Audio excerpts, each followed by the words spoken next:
Hi everyone, Donovan here. Wanted to give you guys a quick tour of the hardware that I have that I set up for my audiobook recording. This is inside my little home office studio here. I've got a couple of things that I've got set up. You can kind of see what I did was I took one of those little cardboard project, trifold project little display case things like you might see kids use for high school projects or whatever. But what I did was I took one of those and I just kind of draped it up with a few towels. And I did that to kind of catch some of the sound and help absorb it. Not only the sound coming from on the other side, you may not be able to see it through the viewfinder here, but I have the window that faces out onto the street. There's a piece of styrofoam that's in that window. It's been there for many, many years. But there's also, I have pinned up a towel on the inside of that to help deflect any additional sound. I also have this homemade little sort of studio capsule thing.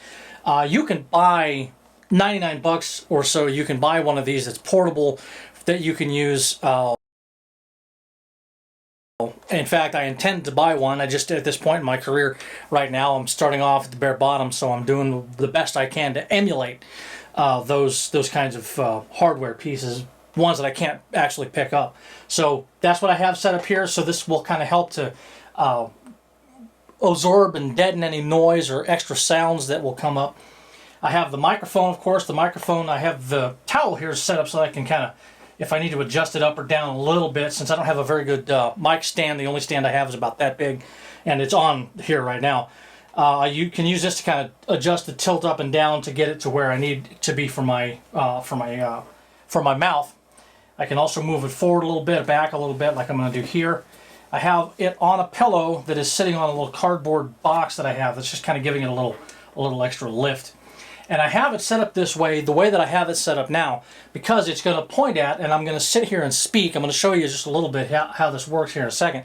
But I'm going to sit here and do my narration into it a little bit off axis. I'm going to have this pointing toward my mouth, but I'm going to speak sort of at a little bit of an angle, and I should probably set this up a little bit so that it's not anyway. So that's how it's set up here. This kind of the hardware setup. I have my microphone is plugged into my little audio genie that I talked about in the blog.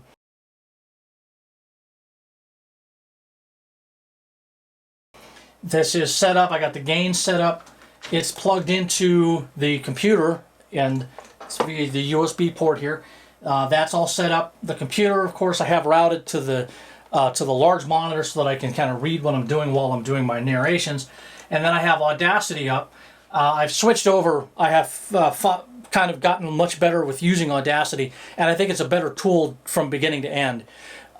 It doesn't have a couple of the filters that I use, but they're very specific for parts of what I'm doing in my book in particular. And so for your basic recording, when you're going to just record your narration for your audiobook, using Audacity to capture it and do some of the most basic filtering will work just fine. In fact, I've got a workflow that I've kind of worked out that we'll detail in the very next video. So, but I've got it set up here. We can see what's going on. If I can click the monitoring, you can see that it's only getting into the negative 30s, negative 40s in terms of the audio. But when I am set up to speak here, when I'm set up and I'm reading in this direction, you can see that comes up much better. I got a much better level on it. It's peaked. Its peaks are not very high, and that's okay, because I actually don't want the peaks very high right now. I capture the audio. I go through a tool chain that I have that helps to drastically lower the noise floor. It helps to eliminate certain extraneous sounds that will occur in the background sometimes. But it also is going to help we talked a little bit in that other video about compressing the audio waveform, compressing the sound, not the same as compressing the files, of course, but compressing the audio so that the dynamic range is a little tighter. And with that dynamic range being a little tighter, we can bring the entire sound level up, and that will allow us to get more loudness or volume out of that file, out of that sound, without clipping the peaks, which of course we also talked about in that other video. So I'm just going to go ahead and do some recording real quick, kind of show you how that works out. Click the recording button.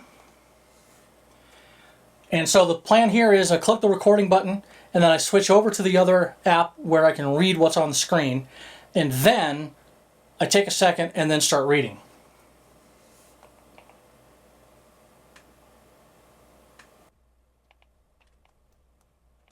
Coming back to Fort Bliss, after having been unassigned from our crossfield duties, we weren't absolutely sure what was next. We did feel reasonably confident that we were being retasked for a deployment to the Middle East. As a result, the next few weeks proceeded as an orgy of changes. Part 2.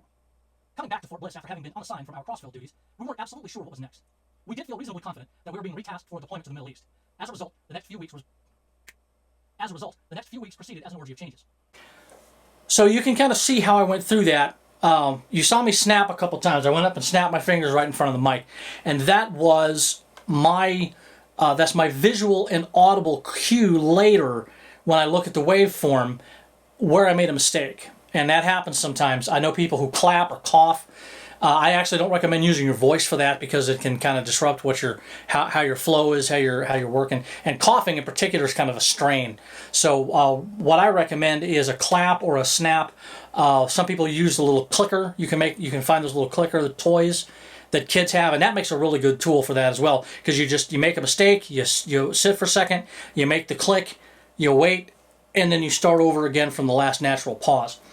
I'll show you what that looks like here. We can see, if I go into, you can see that there's some, well, maybe you can't see it because of the video, the way that the video is working out, but there's a couple of spikes here I can see where I made a mistake. And that's visually obvious where those mistakes are, so I can go back through later, scrub visually through the file to see where those parts are, listen to it before, listen to it after. I'll go through all of this in the editing part, but it just makes it easier if you're planning ahead while you're making the recording. Make the recording, make the mistake, make the sound, and then restart the recording from a natural pause. That makes it really easy to go back in later on and match things up. So anyway, that's kind of the hardware setup that I have right now. Next video I'm going to do is going to be a lot more in depth. It's going to talk about the individual steps that I take after I've made the recording. Once I have all the audio captured, how I edit the audio, what filters I use to make it sound better, to get the noise, to bring the noise level down, to bring the sound and volume level up, and avoid clipping on those peaks, which can sometimes happen if you're not careful. So hopefully you'll stick around for the next video, and we'll see you in a couple of days. Thanks.